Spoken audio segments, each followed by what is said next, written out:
September 15th, 1995, Kensington Palace, 2:17 a.m.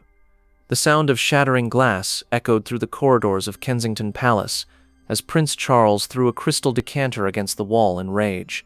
But his fury quickly turned to desperation when he realized what Diana had just revealed to him. The future King of England, the man who had never shown weakness to anyone, slowly sank to his knees on the Persian carpet, tears streaming down his face as he whispered the words that would haunt him forever. "Diana, please, I'm begging you, don't destroy me." What had driven the heir to the throne to such complete humiliation? Diana had just shown him evidence that would not only end his marriage, but could bring down the entire British monarchy. And the most shocking part wasn't what Diana had discovered about Charles, it was what she had discovered about herself. But what Diana revealed that night would change the course of royal history forever. The Midnight Confrontation. September 15th, 1995, 1:45 a.m. The unexpected visit. Diana had been expecting Charles to come to Kensington Palace, but not at nearly 2 a.m., and certainly not in the state she found him. When the butler announced that Prince Charles was demanding to see her immediately, Diana knew something catastrophic had happened. Charles burst into Diana's private sitting room without ceremony, his usually immaculate appearance disheveled. His bow tie was undone, his hair unkempt, and most shocking of all, his eyes were red-rimmed with what looked like tears he was trying desperately not to shed. "Diana," Charles said, his voice barely controlled, "we need to discuss what happened today." Diana, who had been reading in her nightgown and robe, set down her book calmly. "Which part of today, Charles? The part where you lied to the press, or the part where you thought I wouldn't find out?" Charles's composure began to crack. "You don't understand the position you've put me in. The position I've put you in." Diana's voice was ice cold. "Charles, I'm not the one who's been living a double life for 15 years. But Diana wasn't referring to Camilla. She was referring to something far more devastating that she had discovered just hours earlier. The devastating discovery. September 14th, 1995, 4:30 p.m., 22 hours earlier. What Charles didn't know was that Diana had spent the day at a private investigator's office, reviewing evidence that would destroy everything he thought she knew about their marriage. The investigator, hired months earlier, had uncovered financial records that revealed Charles had been secretly funding not just his affair with Camilla, but an entire network of relationships and cover-ups that stretched back to before his marriage to Diana. "Your Royal Highness," the investigator had said, spreading documents across his desk, "what we've discovered goes far beyond a simple affair. This is systematic deception involving multiple parties and significant financial fraud." The evidence showed Charles had been paying Camilla £50,000 annually since 1982. He had funded apartments for at least 3 other women. Most shockingly, he had been receiving money from foreign sources to maintain these relationships, potentially compromising national security. But the most devastating discovery was personal. Charles had been secretly recording Diana's private conversations and selling transcripts to tabloid journalists for additional income to fund his affairs. "He's been profiting from your private pain," the investigator had told Diana. "Every intimate conversation, every moment of vulnerability, every breakdown, he's been selling it all." Diana had sat in stunned silence as she realized the depth of Charles's betrayal went far beyond anything she had imagined. Don't miss this shocking revelation. How Diana turned the tables on Charles, the evidence revelation. Back in her sitting room, Diana walked to her desk and withdrew a thick folder. Charles's eyes followed her movements with growing dread. "Charles," Diana said calmly, "I want to show you what I discovered today." She opened the folder and began laying out documents methodically. Bank statements, phone records, hotel receipts, legal contracts, evidence of Charles's secret financial empire built on deception and betrayal. "This," Diana said, pointing to a bank statement, "shows the £50,000 annual payments to Camilla. But these," she indicated several other statements, "show payments to Sarah Ferguson, to Lady Tryon, to at least 6 other women I've never heard of." Charles's face went white. "Diana, I can explain." "Can you explain this?" Diana held up a contract. "A legal agreement with the Sun newspaper for exclusive access to intimate royal conversations in exchange for £200,000. Charles's legs began to shake. The contract proved he had been selling Diana's private moments to the press for years. Or this. Diana produced phone records. "Recordings of my therapy sessions, my conversations with my mother, my private calls to William and Harry's schools, all sold to the highest bidder." Charles realized Diana had discovered the full scope of his betrayal, Not just the affairs, but the systematic commodification of her private life for his financial gain. Diana, please, let me explain.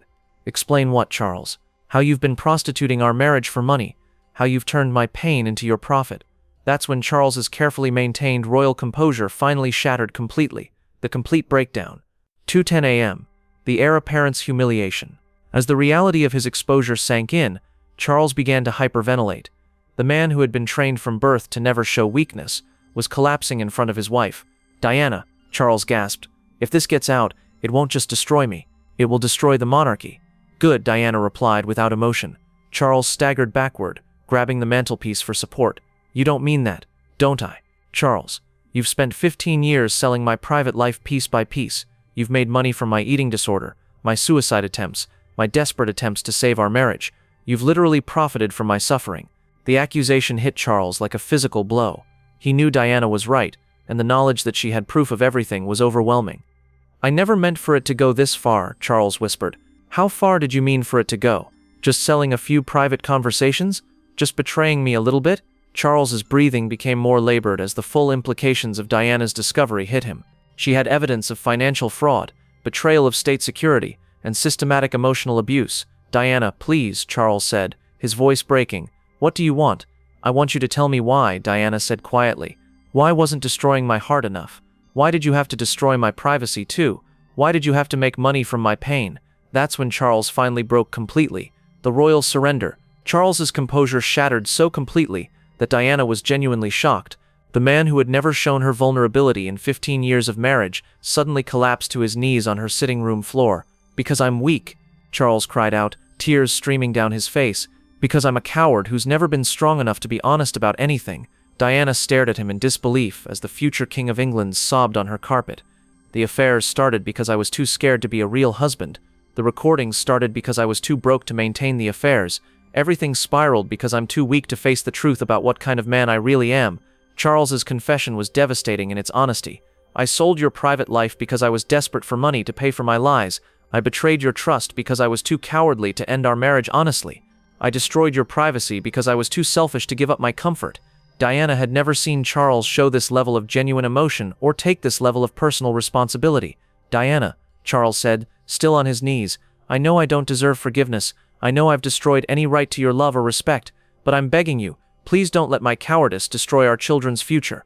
You won't believe what Diana said that changed everything. The unexpected response. 2:25 a.m. Diana's shocking decision. Diana looked down at Charles, still kneeling on her floor, and felt something she hadn't experienced in years, pity for her husband. Charles, she said quietly, get up. Diana, please, get up, Charles. We need to talk about what happens next. Charles slowly rose to his feet, his face streaked with tears, waiting for Diana to deliver what he assumed would be his complete destruction. Instead, Diana said something that shocked him to his core. I'm not going to expose you. Charles stared at her in disbelief. What? I'm not going to release this evidence. Not because you deserve my protection, but because William and Harry don't deserve to have their father destroyed publicly. Charles's relief was so overwhelming, he nearly collapsed again. Diana, I thank you. But Diana continued. There are conditions. Charles nodded frantically. Anything. I'll do anything. First, you're going to end every affair, every secret relationship, every financial arrangement with every woman you've been deceiving me with. All of it stops immediately. Done. Second, you're going to transfer half of your personal wealth into trust funds for William and Harry, managed by trustees I approve. Agreed. Third, you're going to give me a full, honest accounting of every private moment of mine you've sold, every conversation you've recorded, every secret you've betrayed. I want complete transparency about how my privacy was violated. Charles's face went pale again, but he nodded. And finally, Diana said, her voice becoming steel, you're never going to humiliate me publicly again. Our marriage may be over, but you will treat me with the respect due to the mother of your children. But Diana's most powerful condition was still to come, the ultimate power shift. 2:35 a.m. The new dynamic. Diana walked to her desk and pulled out a single sheet of paper. There's one more condition, Charles. Charles's anxiety spiked again. What? You're going to sign this? Diana handed him a document that made Charles's blood run cold. It was a legal agreement stating that if Charles ever betrayed Diana's privacy again, violated any of their agreements, or publicly humiliated her, she would have the legal right to release all evidence of his financial fraud and security breaches. This isn't just about our marriage anymore, Charles.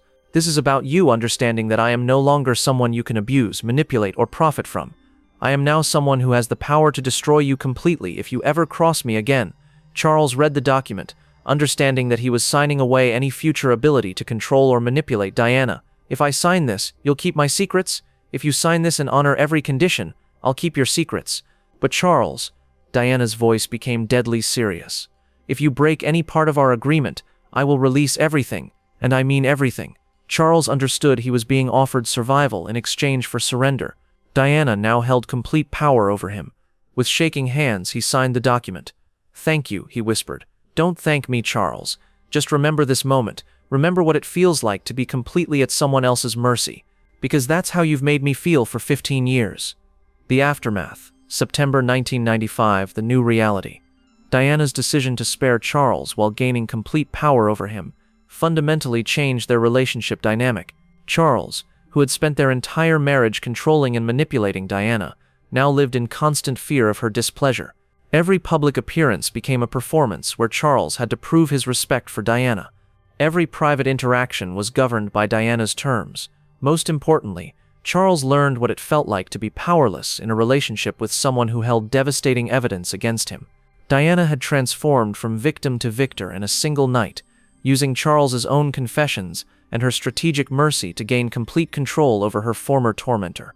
The truth revealed, Charles's breakdown on September 15, 1995, represented the complete reversal of power in his relationship with Diana.